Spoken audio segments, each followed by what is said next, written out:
Your father works very hard for his money, and you waste it all on records. Very honored to be here. I'm told that you're supposed to introduce yourself. I'm Eric Boulanger with the bakery, and the last thing I came prepared with was my own biography, because that's kind of weird, so if I'll read it. Eric Boulanger, that's me, is founder and mastering engineer of his facility, the bakery. Get it? Boulanger Bakery. Okay. Which he opened in 2015 on the Sony Pictures lot in Culver City, California, and features a patent-pending digital vinyl cutting system. Man, who wrote this? This sounds great.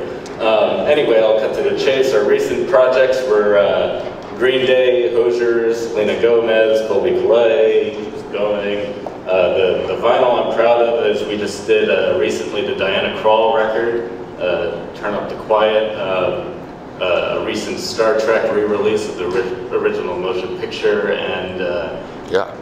I get to announce this now. It's not out yet, but really excited about an upcoming release with the famous Telarc 1812 overture, which it's been cut a million times, but that's a story for another day. Anyway, I want to introduce this fine panel, and in no specific order, but wow, you guys sat down pretty much right in order. That's really weird. Matt Earley handles sales and marketing for Gotta Groove Records, as well as project management and general communication with customers during the course of production of their projects. So welcome, Matt. Brian Smith, in from New York, has been mastering records at Sterling Sound for the last 15 years.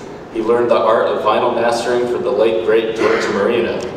He cuts a wide range of projects for high-profile artists such as Adele and Keith Richards to acclaimed audiophile reissues, including Elvis, Counting Crows, and Paul Simon. Yeah, never heard of it. No. Welcome, Ryan. Adam Gonsalves is the owner and senior mastering engineer at Telegraph Mastering in Portland, Oregon. Adam masters for all formats, but especially enjoys vinyl mastering. Crazy. Recent projects from Adam have included, oh boy, sorry, this would be a technological fail where we got like, you know, the eye, how there's like symbols and everything, so I don't know what you actually wrote, but there's Willie Nelson in there, and Sun Ra, Elliott Smith, Rogue Wave, Ty Siegel, The Last Artful Dodger, Poison Idea, and etc. So welcome, Adam. Michael Dixon, oh no, we're not in order, darn. You guys switch seats. Michael Dixon is the weirdo, red-headed stepbrother of this panel. His words, not mine. He fully appreciates the fidelity of vinyl, but for practical and aesthetic reasons prefers to focus on the tangible and artistic possibilities of the format for his projects and releases. He restores and uses vintage mono machines to make unique and extremely limited playable record art pieces from alternative materials in elaborate and another, what was that supposed to be? I don't remember. I wrote it. This is horrible when everything's all jumbled up. There's just characters here on my phone. But in any event, his on-site cutting service, Mobile Vinyl Recorders, and his short-run lathes cut businesses at lathecuts.com. Chris Mara, who I've had the pleasure of being on many panels with in the past, is a recording engineer, owner of Nashville's Welcome to 1979 recording studio, and owner of Mara Machines, the largest analog tape machine restoration company in the world. Mara's passion for recording led to the founding of the analog-centric Welcome to 1979 studio. Welcome to 1979 is also heavily involved in the vinyl industry via its vinyl mastering department. In 2016, Mara launched a vinyl electroplating facility featuring all new equipment with modern technological advances. Having vinyl mastering and electroplating under the same roof allows for the highest quality vinyl to be produced. So this is our illustrious panel, and So the fun part about this panel, and the thing that we all kind of realized, was unlike an AES mastering panel or a NAMM panel, we literally have the opportunity of everybody who knows how to make vinyl in one room at one time. So, you know, if anything were to happen, vinyl would really be in a bad shape right now. Nothing's going to happen. Nonetheless, let's hope that doesn't happen. But, you know, the point being is, finally we don't have to discuss how to make a vinyl on a panel, which usually is what we have to do at those panels. So we thought, let's stick to the artistic side, because that's kind of at least our forte and what we get to deal with on a typical basis. So just to sum things up, if we want to go down the table, I was wondering what your guys' like workflow and your setup is, and we all come from kind of slightly different backgrounds, so this could be fun. Matt? Well, I'm actually downstream from these guys. I'm not a mastering engineer, I work for the pressing plant, so by the time we're encountering the parts for the first time, it's a stamper, and we don't really typically know much about the music at all by the time we're getting it. I mean, in some cases we might have a digital version to compare back to, but most of the time when we're getting the parts in, it's the first time we're hearing it. So when we're running test pressings, our QA guys, they do listen to every test pressing before we send it out, and we'll either pass or fail it in-house. If it passes, it ships out to the customer. If it fails, then either we go back to the plating facility with whatever reasons it may have failed, or sometimes we do go back to the lacquer engineer. It just depends what the issue is. But basically, the QA guys at the plant are not necessarily listening for mastering considerations. By the time it gets to us, most of the time we're focusing more on the manufacturing related problems, pops, skips, or some other dramatic issue. But every once in a while, I might have to reach out to whomever cut the record, and typically I'll do that before I communicate with the customer, just to kind of give a heads up so nobody's caught off guard when they get the phone call from the customer. Hey, what'd you do to my record? And usually it's a pretty easy conversation, because we all kind of work together and try to make things as painless as possible. But when most of the time the record's passed, it's no problem, send it out to the customer. We actually include a listening guide with all of our test pressings now. It's kind of a ongoing treatise, I guess you could say, that I'm writing, compiling all of the questions and comments of things that customers will ask, because a lot of it's educating them on how to listen to a record. And actually I have extra copies for anyone who wants one. But basically from there, send out to the customer. Sometimes it also goes to the mastering engineer as well, and then we just wait for approval or feedback.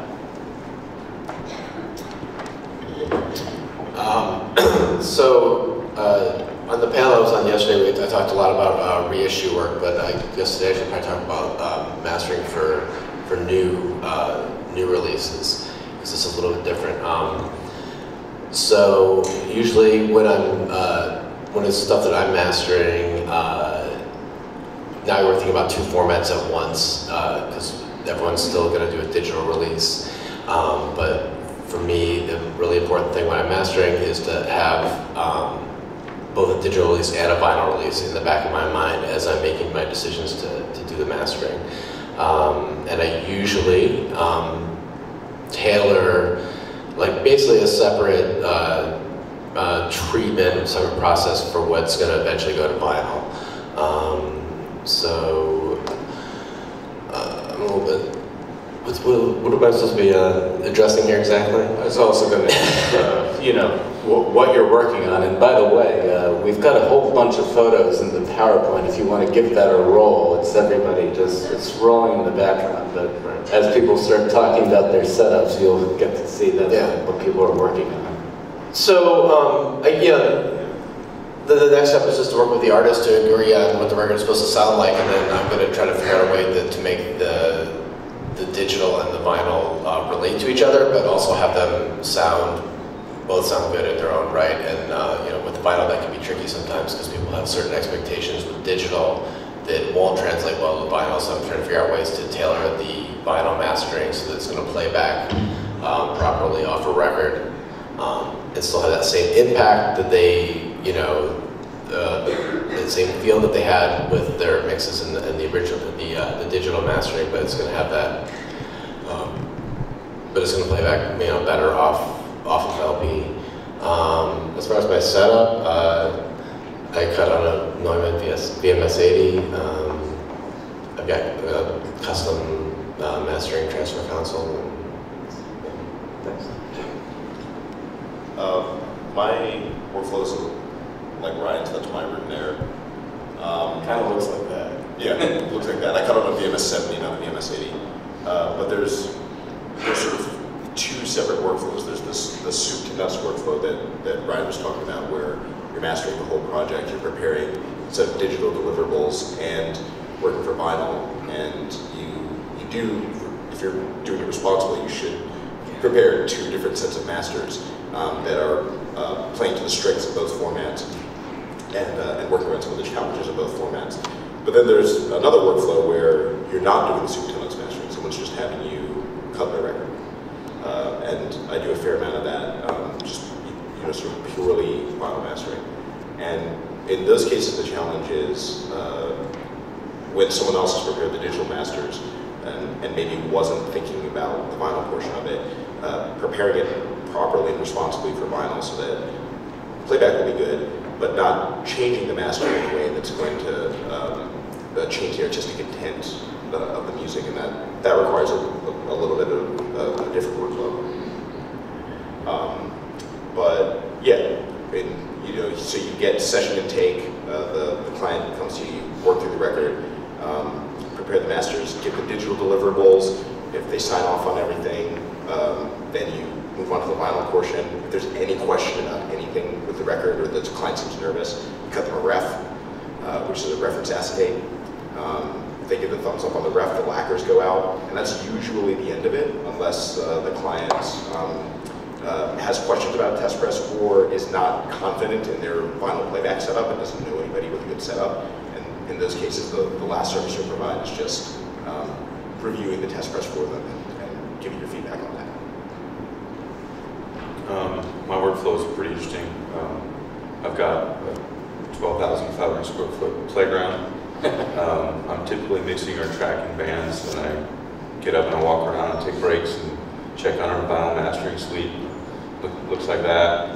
I ask Cameron, how's it going? He says, it's going good. And then I walk up to plating and say, how's it going? He says, it's going good. And then I only know bands or artists when there's issues. I don't know many names anymore, which is good. I get to buy a lot of records. But we just talk about, our workflow is very integrated. We plate all our lacquers, and we take outside lacquers from you guys. So it's nice to, from my end anyway, to be involved on projects from the plating standpoint, knowing what cutting is and how it works. So when we listen to things, we kind of know what's going on before there's an issue, and can talk, with detail with people that bring us lacquers. So it's a nice integrated workflow that I enjoy very much, actually. My workflow is a lot different because I actually make every record that I cut is both the master and the finished product. I make records generally out of plexiglass using 1940s mono Presto machines. I've got about 22 of them at the moment, and so we can cut on 4 or 8 of them at a time. And we just I'm not the niche that I've kind of carved out are bands and artists that can't afford or wouldn't be able to sell 500 or 1,000 records. They want 20 or 50. They're just getting started, or they're a little too weird to be marketable. I make records out of plexiglass and plastic picnic plates and recycled laser discs. I just made a record out of solid brass that doubles as a drum cymbal. So I do that through like a co-op I've got eight of my machines set up that I maintain, and I've got 3 or 4 businesses that are my former employees that cut records all day long. I mean, we probably are running 16 hours a day, 7 days a week, just cranking out one-offs, 4 at a time. And then my business partner and I, a guy from Seattle, Chris Dorr, we go out to festivals and events and cut records in front of the public. So we'll partner with, or a client like Toyota or Cliff Bar or Converse will hire us, and they'll partner with one of the bands that's playing. We've cut records for the Flaming Lips and Beach House and the Isley Brothers, actually at these events. And so people get to come up and kind of get a peek behind into the studio at this festival, and we give them the 5-minute elevator pitch about how record lathes work and how vinyl works, and then what would happen traditionally, and kind of give them a little rundown on the pressing process. Then they get a record that we just made, and they walk away from it. It's the reason why all the guys at Sterling who made their name doing this in the 70s and 80s don't want to do it anymore. And I'm the one still doing it. But you know, I think in the end, refs are a great thing to encourage clients to do, because that way, by the time they get a test pressing, they've already heard it come off of a turntable once, and you know, if they had questions about how the content of their music is going to sound coming back off of a record, hopefully those questions are going to be resolved, and then all you have to deal with the pressing plan is if there's like some noise issues or that sort of thing, and not actual content related playback issues. I wish everybody did refs on every project, because it really does help the approval process. I find that most of the challenges when a customer has either they have legitimate issues or they just have issues with playback and when they're listening to their test pressings. Most of the time it's when they don't have refs, because they have nothing to go back to and understand what the record's supposed to sound like. So I feel like half the battle's been won already when refs have been cut and approved ahead of time. And I also like that when you order records from Gotta Groove, if you don't want an actual reference lacquer, they always send me like reference ribs. So Clint will cut little samples and then send through email. I just forward it on to the band, and they know how it's gonna change. Yeah, because not every band has the budget to do full refs, so yeah, we have that too. Adam, you were going to say before. Yeah, just to further evangelize refs, they're really good educationally for new clients. If you're explaining to somebody why, for example, it's a bad idea to cut a side that's longer than 22 minutes, or, I mean, it's very hard to explain what intergroup distortion sounds like.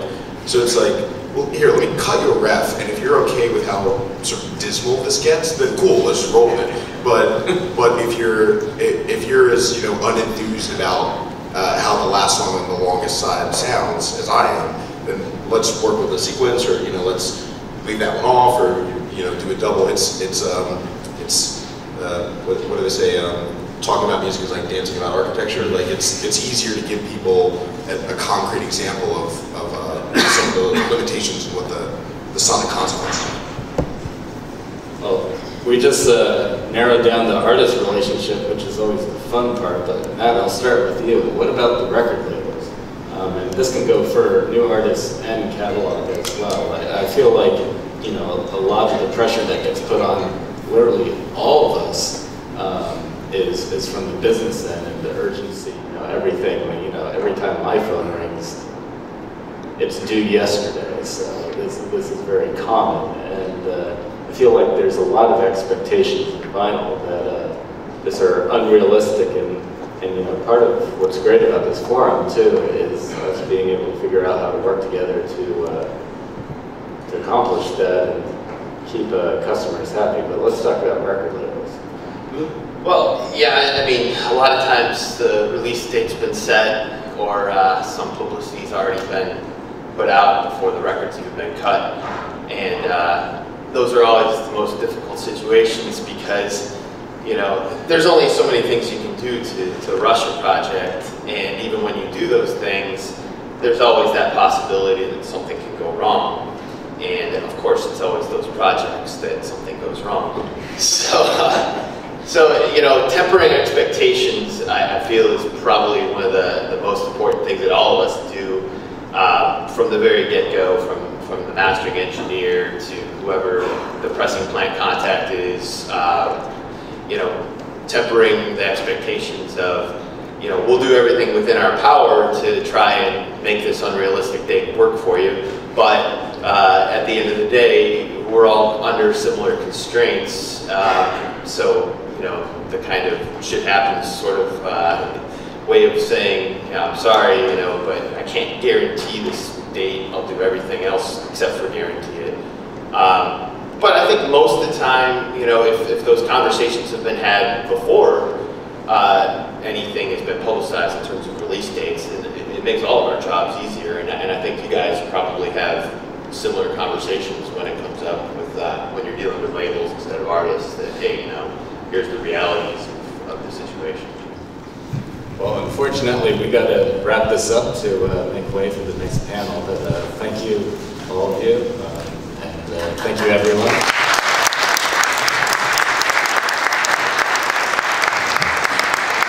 We're going right into the retail panel, so the panelists please come up.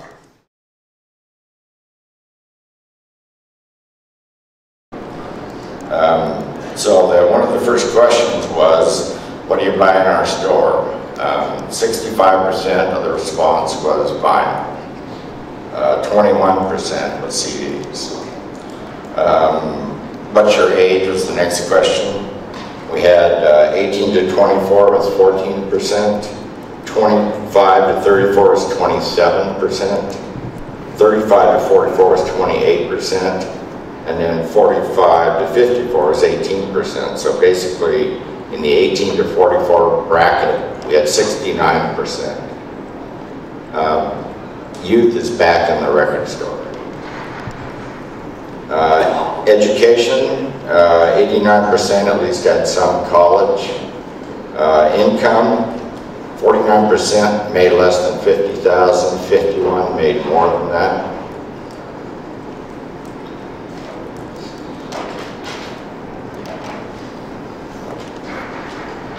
So basically, 10 years ago, things were different. We were watching an aging population in the store. As you can tell from those numbers, it's no longer like that. Vinyl's really brought youth back into the record stores, as you guys all well know. I thought we'd get some input on what it was like 10 years ago from some of the retailers. Carl. I can't remember yesterday, 10 years ago. You know, it was, as Michael was saying, you know, 10 years ago it was different, you know, but I've been listening to the major labels tell me that physical formats are dying and then you need to go out of business. I've been hearing that since about 1996, when they keep telling us that we're going to die. Well, I'm happy to say that in our 46th year, you know, our first quarter again is up again this year, and it continues to be up every single year. And you know, 10 years ago, before the vinyl resurgence happened, it was an interesting time, and it's always a struggle. You know, I play a lot of golf, and I meet people, and I always talk to them like, "What do you do?" "I own a record store." "Oh, that's good. Those things still exist?" I'm like, "Yeah." "When'd you open?" 46 years ago. "Oh, where are you located?" 2 blocks from your house. Yeah, oh, really? You buy old records? I got some old records my grandmother had. Yeah, we mine. But it was amazing. In 1971, I was talking to my dad. My dad always told me business, you know, is a chart like this. And in 1970, we sold 100% records. And then about 2000, you know, before the resurgence, it came to 1% records. And now all of a sudden, again, you know, 10 years later, we're at 60% vinyl. And it's amazing, you know, it was different. We were talking about how the industry has changed. I remember doing midnight sales for CDs.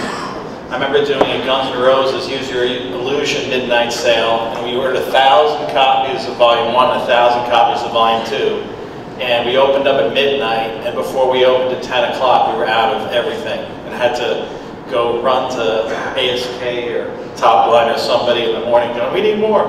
You know, those days are over. We don't sell thousands and thousands and thousands of copies of everything. it's a onesie business. You know, we have a very deep catalog, and you know, CDs are still very strong. You know, I keep hearing, you know, CDs are dead, but they're not dead. They're still very strong in our stores. But vinyl has given us a rebirth and a new product to sell in a store. And it's always been the way that we've enjoyed music as a true art form, and I think that's the way that it, you know, is supposed to be. And hopefully will continue for quite a few years. I don't see it stopping, but it has changed. Yeah, I can back that up. We don't think the CD is dead, so it's still half of my music business in the store. Is it smaller than it used to be? Oh, hell yes. I mean, we went through years where it was double-digit losses for 5 years in a row. But what's left is reasonably healthy. I think, interestingly, 10 years ago, Guest Room was opening up a second location, which is kind of crazy to think about now. But it's also because it was in a market that had not had a record store for a while, and a lot of record stores had already closed, and that's about the time that Guest Room came on the scene. What's interesting is that we always sort of had vinyl in the story of Guest Room. So my partner, life partner, business partner, all those partners, Travis Searle, started the company with our business partner, Justin Sowers, and they actually were a door-to-door vinyl salesman with a big Rubbermaid tub that's still in the Norman location that was, you know, a bunch of garage punk records that they went around to their friends and sold vinyl out of. So when they opened in 2002, there were 3 racks of LPs that were sort of those things they've been selling door to door, and then 2 racks of like $1 Fleetwood Mac records, which today are $17 Fleetwood Mac records. And so we've just seen a massive valuation in vinyl and the way in which that's impacted the stores. You know, I think we were talking a bit last night, you know, the Guest Room story is one where we didn't exist before the time really to be saved, right? We kind of came in when it was a terrible time to open a CD store and somehow managed to kind of grow with the need that was in our community, and you know, opened up that second store in 2007, and then opened up a third store in 2011 in downtown Oklahoma City in Bricktown, and basically used that as the starter location to move to Louisville, Kentucky, where today the 3 stores, the first store had 1,100 square feet and 5 racks of LPs. I cannot tell you how many racks of LPs we have now, but what I can tell you is that we started with about 2,000 records, probably less than that, in 2002, and today we have over 65,000 LPs. In the Louisville location, 85% of our sales are vinyl. Yeah, 10 years ago, we, really 11, but we started Record Store Day as a way to kind of counteract Carl's golfing partner. Like, record stores existed, they were thriving, they were doing okay. Yes, giant chains were closing and the press was, I have the popping P microphone, oh man. You just gotta say vinyls over and over again. Nope, not gonna do it. The big stores were closing, chains were closing, and a lot of them were closing for various reasons, and that was what the press and the public and the pop culture glommed onto. And one of the reasons we started Record Store Day was, my gosh, if nobody's gonna tell our story, that these stores exist and are happening or opening, then let's just do it ourselves. And look, we don't know how we're gonna do it, but let's make it clear that A, these stores exist, B, they serve really important, they're really important to the communities they're in. C, they haven't given up on physical formats. Even back then, even before 2002, when Guest Room opened or things like that, a lot of these stores had vinyl sections. They may have all been used vinyl, but that's really only speaks to the fact that nobody was releasing new vinyl in a lot of non-super niche genres. But I vividly remember in 1998 making, you know, giant purple fuzzy letters in my living room for the record store that said vinyl, so we could call out the section. They existed, and the record stores have never really given up on it. And we heard this a couple times yesterday. There was a whole panel why we didn't give up on vinyl. Well, record stores had the same reasons for that years ago, but just this morning I responded to 2 brand new record stores in 2017 who want to be part of this community and what's going on. And one of them was vinyl only and one of them wasn't. And it just speaks to what is happening, maybe on a smaller level. Maybe everyone in the world doesn't buy their records at a record store or buy it on a physical format, but it's still a very, very, very viable culture and industry. Totally counts. Well, we can't emphasize enough actually the impact of Record Store Day on this entire business. I think we all recognize that. It brought a lot of excitement back into the store. I felt like we were back in showbiz when we, by the second year, it became an unstoppable train. And the consumers got really excited, and I think it was very smart to keep it sort of contained where the print run numbers weren't out crazy, and it made a lot of these products collectible, and that's made a big difference. It's a rush in that morning when you stand at your store and look out and there's 200 or 300 people on the sidewalk in front of the store, and that's happening everywhere. It's been really amazing. Yeah, it's wonderful to experience and to see somebody in the aisle. And we used to have, parents, and Michael, I'm sure, has the same experiences. Parents bringing their kids in, saying, "Oh, when I was a kid, I used to ride the Looney Tunes on my bike and come to." And now we have grandparents with their grandchildren saying, "I used to take your dad here," and it's just amazing. We think of Looney Tunes as more of a responsibility to our community, and we're, a cultural destination. We think of ourselves almost as like a museum where we need to curate these pieces and we need to teach people about music. We need to introduce people to this art form and make sure that it continues to grow, generation after generation. And vinyl helps you do that. It's been a wonderful, wonderful continued growth. But you're right, the lines at Record Store Day, it's amazing, like the first couple of days, Carrie was talking about the first couple of years. It was really a cool event. You were busy, but now it's just, it's incredible. We celebrate Record Store Day 365 days a year, but the true Record Store Day, it's just such a wonderful feeling to, come to your store and look outside, and there's hundreds of people out there that have been in line since the day before. And people are like, "What are you doing?" "We're selling records." "Well, what's going on there?" "We're selling records." "Well, why are these people here?" "To buy records."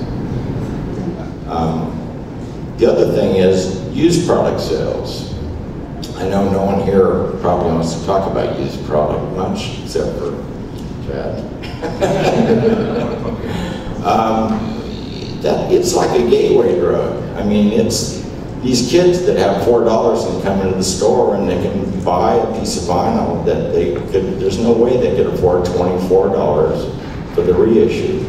And it's built so many vinyl fans. And I started as a used business and continue, and it's still a big part of what I do and what many of us do. But it truly encourages new vinyl sales. It's a huge boost. It's not the enemy. It's your friend. And it's so much fun, honestly, because you just never know what's going to walk in the front door, of course. Well, you guys. But the best way to increase our new vinyl sales is to increase our used vinyl selection. That's how we increase new vinyl sales. And I remember back in the day, maybe you remember, do you remember getting a letter from the majors when people started to sell used CDs? And they said, "Well, if you sell used CDs, we're going to cut off your co-op, and then you're not going to be able to buy direct from us, and we're going to take you to court, and we're going to sue you." And I remember they were so scared about the used market. And what they found was that people selling used CDs, it actually increases the sale of new product. And that's the same thing with us. If we want to increase new vinyl sales, we'll always increase our used department that brings in more traffic, and then we sell more. So the used is actually almost sometimes a marketing for our new product. Another good sign of sort of where we're at is that we are all selling a lot of turntables now. I started off dabbling, with LP60s and some of the less expensive products, and now I case stack this stuff. And I haven't seen case stacks in a long time in the record store since the old days of Tower, but we're selling them by the dozens now. And a lot of it's affordable beginner tables, but it's not junk. It's not plastic styluses. At least it's not destroying records. And it's incredible that the amount of business we're doing now selling those tables. there's nothing more exciting, Michael, than having somebody come in and they're like, oh, I'm shopping for a record player. Awesome. Because if you can sell them that player, and you can treat them right, and you can give them a good quality product, you're going to have that customer literally for the rest of their lives. And so many parents coming in buying tables for their kids. Wonderful. They are all on the Christmas list. Yeah, there's a concept called the third place, which is that everybody has a home and work and a third place. And for a lot of people, that's a pub or a coffee shop. But for a lot of people, and increasingly so, it's the record store, and it speaks to that community of not just the cool kid behind the counter, which that stereotype is gone. I love you, Jack Black, but the people behind the counter who deal with music all day long, they live it. But the people who come in, they're quite frequently pretty knowledgeable too, and they like to come in and talk to each other and learn from each other, and the events that can be held in record stores. And I'm going to talk to you later about how do these work together. Things that may not seem like they work, but get them together. Things being done in record stores. Monterey one year held their artist announcement in record stores, and people gathered in record stores to find out who was playing, states away, because they wanted to be together for it. It's a kind of a phenomenon to understand what a cultural icon a lot of these stores are. Like, we've had a lot of casualties in the last couple of years. The days that we lose somebody like a David Bowie or a Tom Petty, we see huge groups of people come in to their church. Yeah. And they come in because they know there's like-minded people there that share that loss. And it's fascinating to see that happen. Quality, quality, quality. The perception, if you take a CD, a DVD, and a video game, and you turn them upside down, what is it? It's a disc with audio and video content. And the perception of the value of the consumer is this is worth $5, this is worth $15, and this is worth $60, and I'll wait online to play this video game, and I'll be done with this content in 10 hours, but it's still worth $60. But this one over here is only worth $4. Perception of the value content that we sell. We must be making quality, good pieces. Vinyl is a true art form, and we have to make sure people understand that this is a beautiful piece of art. And quality control is important. Yes, the price point is extremely, extremely important. We have to try to keep it down as low as we possibly can, because the average, for the growth, the 40-year-old might have $40 to spend on a record, but a 14-year-old doesn't have $40 to spend on a record. So, it's something I struggle with at Brookvale Records all the time, and I'm making a Grateful Dead box set that's going to be $150, and who's going to be able to afford that?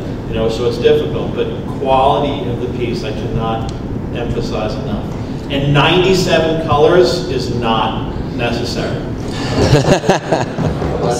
Somebody needs to make some better vinyl shipping boxes, please. One of you guys out there, please. We will all buy them. I'll buy a lot. Hundreds and thousands of them. Yes.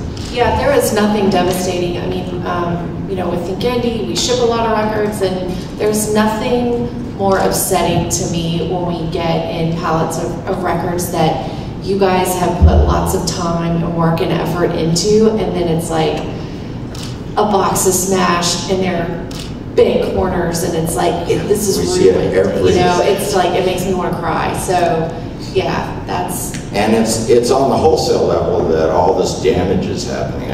We have to look at every record that comes in, and they'll just throw it on a UPS truck, and they'll come in all banged up, and we can't sell this product. They're paying $30 for a record. Do you think they're going to take a bent corner? Terry and Lowell, Stevens record, we sold so many of those because we sold it for $16, right? So there is a need, I think, to kind of continue to think about a vinyl consumer along a spectrum. I cannot tell you what a vinyl consumer wants, because I've got guys who want to come in and frame things and will spend $40 on a record and never listen to it, and then I have kids who want to listen to every single record they own, and they have $20 in their pocket. So it is a spectrum, but if we're looking at youth coming back into stores, I think you really have to think about unique and expensive on one hand, but really accessible and affordable on the other. One quick question. How much time and energy do you expend in your stores teaching new vinyl people how to handle and take care of their records? Do you do that? We do in-store events and classes. Oh, good. That's really good. Yeah, you know, when somebody comes back and they have the My Records gifts and we ask them what kind of turntable we have, and then we go through those things, we talk about like the way in which your record reacts in relationship to your machine and how to clean it and how to handle it and one-on-one. Thank you, everybody.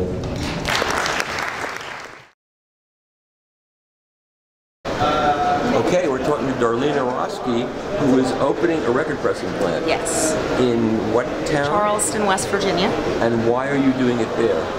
Why am I doing it there? Is that where you're from? Well, in particularly, it is where I'm from. Yeah. Music is a resource. Yeah. First and foremost, it is a resource. And vinyl is a way for musicians to be able to put money in their hands and create that resource. Now, what's your background? What do you Well, I have been an entrepreneur for years and years, ever since I was out of college. I recently stepped away from a music venue that I created. So I was the booking agent. Like a club? Yes. And it's successful? Yes. So you have a good track record. Right. So my main idea, my main purpose for doing that in the first place was to give musicians a place to play, a place to make money. What size is the venue? Platform. It's pretty small. You know, at max capacity, we're getting about 150, 130. Yeah. Okay, that's good. Yes. So. And what kind of music mostly gets played there? A lot of West Virginia musicians, but regional also, touring musicians from Asheville, Nashville, New York. You know, they're so it's mostly real acoustic. No, it's everything from blues, rock, soul. Oh, wow. We haven't had rap yet, but we have done like some spoken word events. But it's just across the board. Alternative, stomp grass is what some people are calling it now. String bands. In West Virginia, we have a lot of string bands. But it's not in no way like. Well, we do get the overalls, but which is okay. It's all okay. Well, the whole idea around doing that is. You're not overalls. When I have them. When artists have money, then they are able to have the time and the resources to create music, which makes the whole world go round. And so, when they don't have money, they aren't able to create. So it's all a very symbiotic thing. So with the stage and having a place to play, but also just stepping back from that and wanting to do something new and to stay in the music business, it's how can I utilize, you know, my creativity and my talents in order to continue being able to help artists be able to be successful. And so vinyl is a very easy way for them to make money. Not easy for you to make money, but easier for them to make money. Right. So well, at what state is this pressing plant in at this point? You haven't funded? Right now, I'm actually in the funding phase. That's where I'm at right now, and so far so good. And when you come here and talk to people who are doing this, are they encouraging to you? Yes, actually, felt really comfortable here. I wasn't sure what I was going to get from it. I thought I could either come here and be welcomed with open arms and get all new ideas, or and people that are able to, or have your dreams crushed, or have my dreams crushed and go back with my tail between my legs and not meet anybody. But it's been the best positive experience, hands down. This will make or break my business. And are you calling? Is it called Aquador? Aquador. Yeah, I remember. Yes. Aquador Pressings. Yes. And so you'll get infrastructure, like maybe you'll talk to Chris Mara about getting plating, because you're not going to have plating facilities. So you plate there and have it brought right over. Yes. How far from Nashville are you? Nashville, I think it's probably about 6 hours, 6 hours. It's not that far, compared to. It's a very picturesque area. Yes, it's beautiful, beautiful. I would recommend anybody come and visit Fayetteville or Charleston or Lewisburg, any of our towns and cities. They're all beautiful. You can always find something to do. So. What's the politics like? Oh, I'm sorry. The politics, as far as never mind. coal. There are, back to the resource part, and why I want to do it in Charleston in particular is because this is going to cost me the same whether I do it in a city or whether I do it, I mean, I am in a city, but we just dipped below 50,000 in our population. We've lost a lot of jobs and a lot of enthusiasm from our state. It'd be nice to bring even a few jobs. Absolutely, but you know, music is a resource, and it is a huge resource for West Virginia. It's one of the only that we have left, and I really feel confident that we can band together as a statewide music scene and just blow people out of the water. But you can't do that unless you have a successful localized hubbub to do that. And right now, Charleston is not it. I did not want to go back. I didn't want to go to Charleston and open another venue, but I wanted to bring people, you know, more collectively, more together by doing that. And so, do you have a goal for when you would like this facility to be realized and up and running? Yes, actually, I'm thinking it's probably going to be hitting about almost 2 years. Yeah, that's realistic. I'm thinking it's 18 months to 2 years is what I'm projecting. Well, I'm sure everybody watching this is wishing you the best of luck, and we'll follow up and keep in touch with you and see how you're doing. Yeah, and everyone here has just been so awesome, and just anybody can call me if you need any help. It's a great community, isn't it? I've been invited to Rainbow Records. I've been invited to Furnace Records, and in fact, Furnace Records is moving, and they said I can have all of their leftover shelving and everything that they don't take with them. Wow, so how great is that? Yeah, it's just been awesome. Fantastic. For sure. Well, thanks so much for talking to us. Thank you. To Ben Robertson, who is the designer of the Flip Bin. Now, we've all flipped out in our lives, but here's the Flip Bin. And so this is a laser cut made out of, what is this made out of? Made out of aluminum, and it's painted in various colors. Powder coated, comes in 9 different colors. And it'll hold 33 1/3 records? Correct. You can drop a 7-inch in there if you want. Right, if you want. Yeah, that's showing different. I promised you this yesterday. Yes, you did. Okay, wait one second. I just put it here. Okay, good. And so you put this up near your turntable. Put in the 30 records that you. Yeah, it's like your favorites, right? Or your new ones. You know, if you're buying records all the time, you might fill it up. And how would one buy one of these online? Yeah, flipbin.com. Flipbin.com. Here it is.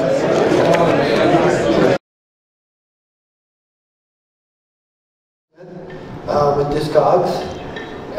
He's more involved with public relations, I think, and communication with the music business. At least that's how I know him. And then to his left is Lisa Resco. She's with I know as A2IM, but it's actually the American Association of Independent Music, a large industry group for independent record labels. And I think that actually extends to distribution companies as well. So what we like to do is just have sort of a discussion. We'll invite you to be involved if you'd like about where we think, after having spent 2 days together, what is the possible future for vinyl, and you'll hopefully hear some remarks that people have about their own personal experiences prior to this convention with vinyl, and then also where they, what they think the future will be. So, Jim, you want to start with some thoughts? Sure. First off, just thanks for inviting me to be part of this. It's been a really interesting experience the last couple of days. I think at the beginning yesterday, someone who was up here said, should we be talking about making vinyl, or should we be talking about making vinyl and what is next? So I think that's the topic for discussion in this closing session is, what happens next? Making vinyl bigger, making vinyl better, making vinyl more global. And according to the last gentleman who was up here, maybe making vinyl out of something else, as opposed to actually making vinyl. But from where I sit at a very unique vantage point. As a president of a trade association, I've been with the association for 30 years, which is kind of unbelievable to me, even sitting here and saying that. So I've seen so much change in an industry over those 3 decades. And from almost the beginning and now on a weekly basis, I'm always doing media interviews about the business of music. And almost every interview consists of at least one question about the physical business. And, is there still a physical business? If you went up to probably 10 average people just walking down the street, probably 9 out of 10 of those people, if you ask them, is there still a physical music business? Probably most of those people would say that there isn't. So part of my job is to, vociferously, address that and confront that and challenge that, and that there is a physical music business. There are physical stores. So a big part of what Music Biz does is promoting the business of music. We're agnostic to how the transaction takes place, but our organization is about the commerce of music, our events, the data that we release, all the things that we do circle back to there being a commercial transaction that benefits a creator, that benefits a label, that benefits a retailer, a commercial partner, a wholesaler. We don't care necessarily where the transaction happens, but for there to continue to be a future of a business of music, there has to be. So that's something that's really important to me. It's really important to the organization. One of the things that we've been doing just over the past year or so is we've kind of reinstituted a group that had gone by many other names over the decades, but right now it's called the Physical Business Action Committee. I handed out some cards earlier that you might have in front of you. The flip side of the card talks about this committee, and one of the big initiatives together with Michael and Carrie and several of our board member companies on the wholesale and retail side is we've been arranging meetings between the physical independent retail and wholesale business and artist management. That part of the job of our association and part of the important role that all the retail partners and wholesale partners have is talking to artists and managers, talking to managers about their artists, and underscoring the fact that there is a very important, vital, vibrant physical business, and they might be leaving money on the table if they're not looking at the opportunities that exist for vinyl. And I think there's been a lot of movement on that front. I think over the past 8 or 9 months, I think there have been a couple of dozen meetings with different management companies. And I think some eyes have opened and some ears have perked up about the opportunities that exist. And Michael can probably add some commentary to that as we go forward. My name is Mark Michaels, and I'm the CEO and Chairman of United Record Pressing. And just a kind of a bit of comment on sort of the lens at which I look at this issue. We're the largest record pressing plant in North America. We're the second oldest. We have pressing capacity for over 60,000 records a day. We press for most all the major labels, mid-size independents, as well as emerging independent artists. In addition to that, we have a wholesale distribution business called URP Music Distributors. We are a wholesaler one-stop, serving record stores around the world. And as I think about what's the future of vinyl and where has it come from, I think we've all recognized and acknowledged and appreciate the growth that we've seen over the last decade or so. And for quite a while, from a manufacturer's perspective, as we interact with our customers, capacity was king, and everybody that wanted to get a record made, whether it was a major, an independent, an emerging artist, it was wherever you can get capacity, the capacity is gold. And everybody coveted it, and anybody that could press records was clearly adding value to this supply chain. As this has evolved, the industry's evolved, as we've fortunately brought on more capacity as an industry, and as we've starting to become a little more sophisticated in how we handle this, I sort of see a kind of a bifurcation of the market. in terms of what the needs are of the labels and how vinyl gets delivered.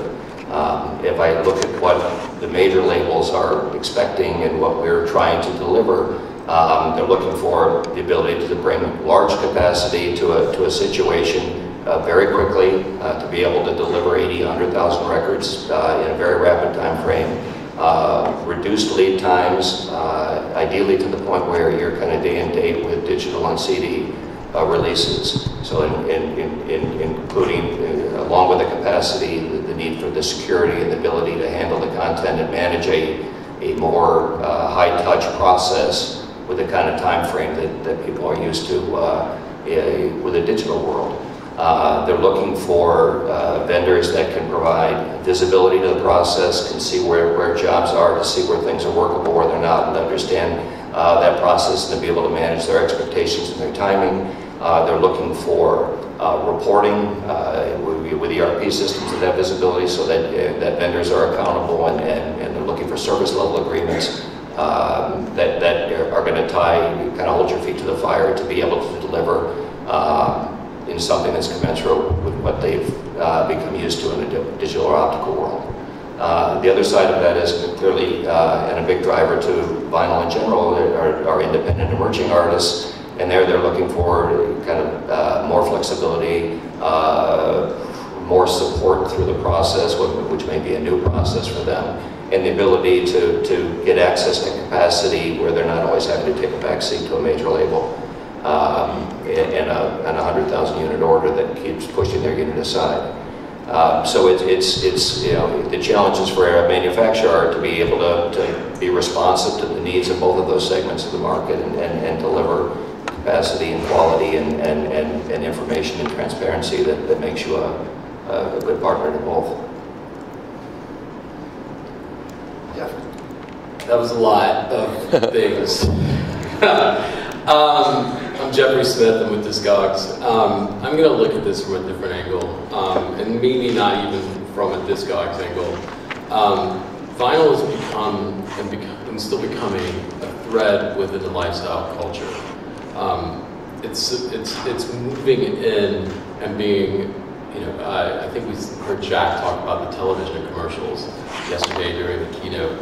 It's becoming something of an analog nature that, you know, there's growth within the board game industry. There's growth within just any kind of physical format of entertainment, because I think there's a little bit of a knee-jerk reaction to this thing that we all hold in our hands and stare at all the time, going, you know, we desire some connection larger than that. And luckily for us in this room, it's music and it's in a physical format. So, you know, it's been great being here and learning all the different aspects of what goes into the production, and that allows that lifestyle to flourish. You know, we're seeing, from a data standpoint, what we're seeing is that, you know, there's some reporting out there that's saying, you know, the format's starting to plateau as far as sales. It's not the case. We're growing, you know, at a 25 to 30% rate year over year. We have 36 million records in releases, rather, in the marketplace that are for sale. The seller's growing, the buyer's growing, so there's a need for it. There's a want for it, but, you know, particularly it's going back to that lifestyle piece. As soon as it becomes part of the fabric of the culture, then it's not going to go away easily. So I think it's, you know, as far as the future, there's a very strong place for it, for sure. And, you know, we're lucky to be a part of it. We're all lucky to be a part of it. And it's kind of an amazing feat that it almost died and then is coming back, and hopefully comes back stronger than ever. Also a lot of information. I'm sorry. No. My name is Lisa Resco. I'm from HYM, the American Association of Independent Music, and we represent, we're a not-for-profit trade organization that represents about a little over 500 independently owned record labels in the US, and we have almost 200 non-label members, which include distributors, manufacturers, pressing plants, quite a few people who I've seen here today, which is wonderful. And we find our community we're really here for advocacy and for creating business opportunities and education for our community. And what we're finding is that, you know, they're looking for more opportunities. You know, the independents range in size from Big Machine, which has Taylor Swift and Florida Georgia Line, to, you know, a new label that was started 2 weeks ago. And we're here to provide the tools to be a successful record label. And independents represent 37% of the recorded music business in the US. And they've long been supporters of vinyl, and maybe they're not shipping the volume of units as the majors per order, but we're constantly finding people looking for places where they can do small runs, and who can they talk to, and how can they, you know, get in these lines. The pressing plants are full, and everybody's on back order. So our community is constantly looking for more ways to move vinyl records and get them out there into the world. I mean, it was actually really wonderful to see the Alex Awards last night. We had quite a few indies win some big awards, Polyvinyl, Merge, Third Man, Dimmock. It's really wonderful to see.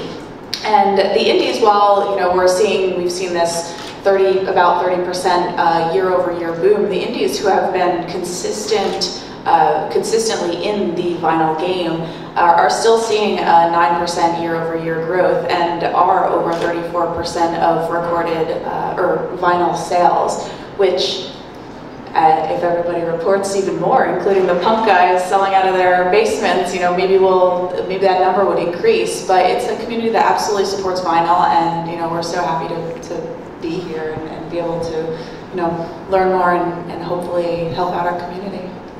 Thank you. One of the things that I picked up on in this convention was the passion that people have and is shared. And I've heard different people from the manufacturing side, overheard them in conversations, saying how happy they are that people are just sharing information freely, and that they're acting like a real community, and that they shouldn't in a way, because they're competitors, just some of them are, but yet they do it. And then we heard Jack talk about how he's doing what he did out of passion more than because he had a business plan. Not that he was goofy about money, but just he really knew that at the core of that business, that passion had to exist, or the rest of it just didn't matter. And we saw this with Record Store Day too. There was no plan to make money out of it. That people who were organizing and running even to this day. It's really more about the passion of driving people to a record store for all the reasons that you can imagine that geeks like us, you know, think about. I want to ask you, Jeffrey, was this true of Discogs as well when it was first started? Was it done with a business model, or did you guys just want to catalog all this stuff, or how did that? You know, it goes back to our. Do you fit in? Yeah. Well, you know, our founder created several different websites before he stumbled upon Discogs, and it came out of a passion for collecting and recording that data. He wants to catalog every piece of physical music in the world, and beyond that, probably every piece of physical anything in the world that he can catalog beyond records as well. So that passion for the format and that data, it drives our entire community. The great thing about us is that we are all about you. You know, we are only successful if you're successful, and if the format's successful. So, you know, you're talking about working with different types of people. You know, I want to work with all the labels. I want to work with all the record stores. Like, every record store could have a seller account on Discogs and sell their backstock. Same thing with the little indie labels that are out there that have that back catalog. We have almost 4.6 million registered users on the site. Again, going back to the volume of formats that we have, the inventory that we have, that all these sellers are using, there's an ecosystem there for you to take advantage of, and we want you to do so, and we want to make it a better experience for you. So we're constantly listening to the community of sellers, the community of buyers, people within the industry, to improve what it is we do, because we have, in order for us to be successful, we need you to be successful.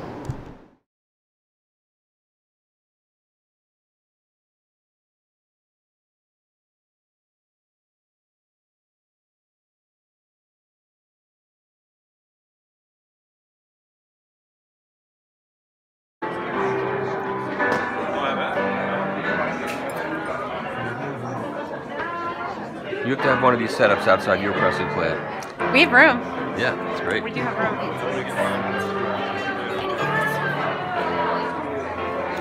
It's so weird seeing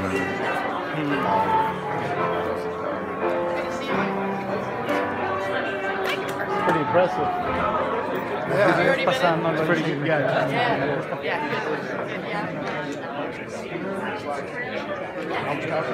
Can you put that no control on our presses? Yeah, for 20 grand. I'll put This no fan's not control going to on it. last. Don't kid yourself. I'm like, I love all of them, to be honest. My very favorite Wow. is going to be cheese beer. Now we can have pizza. Well, you can't have pizza, but I can have a piece of pizza. Oh my God. I may have to have one. Complex. So everything you're looking at here is all brand new. Again, it doesn't feel like it, but we had everything up and running and officially started doing orders back in March of this year. So we're very new at this. Always give out all the secrets if they haven't been announced yet, for example. So we got to protect that from the artists. But usually once we tell them, hey, we have this thing, and our customers and then the fans love to see it change every day. This thing gets photographed more than anything, I think, in the plant. So, and it gets shared on social media. So the artists really love that.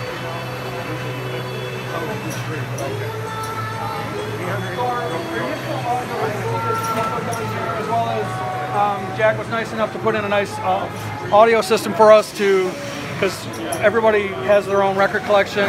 Everybody brings in their records. Okay, so here's the first viral press that I've seen, and this is really impressive looking at it. No pun intended. And you know they designed this thing from the ground up, from scratch. Live, yeah. This is the. They said it couldn't be done, but it be done. They're pressing U2's new record. It looks like a single.